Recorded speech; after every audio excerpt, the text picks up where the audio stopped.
નમસ્કાર, હું છું યશ. આપ જોઈ રહ્યા છો ન્યૂઝ ફોર ઇન્ડિયા. કારણ કે ન્યૂઝ ફોર ઇન્ડિયા એક એવી ન્યૂઝ ચેનલ છે કે જે સાચી હકીકત જણાવે છે, જનતાના મુદ્દા ઉઠાવે છે.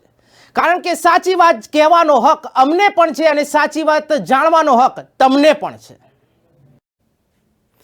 સમુદ્ર કિનારા પર ચોપતીએ નેવીની તાકાત અને પરફોર્મન્સ જનતા સમક્ષ રજૂ કરવામાં આવ્યું હતું.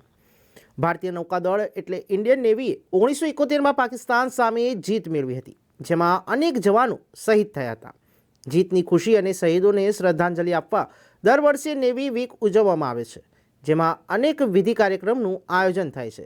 ત્યારે ભારતીય નૌકાદળ શું હોય, એમની કામગીરી કેટલી, સમુદ્રમાં કેવી રીતે કામ કરે, જવાનોને કેવી તાલીમ આપવામાં આવે છે, જેની એક ઝલક ચોપાટી પર જનતાને બતાવવામાં આવી હતી. જેમાં નેવલ બેન્ડ, સેલ્યુટ, જહાજોની કામગીરી, ડોનિયર, વિદ્યાર્થીઓને તાલીમ વગેરેનું એક નિદર્શન પણ કરવામાં આવ્યું હતું.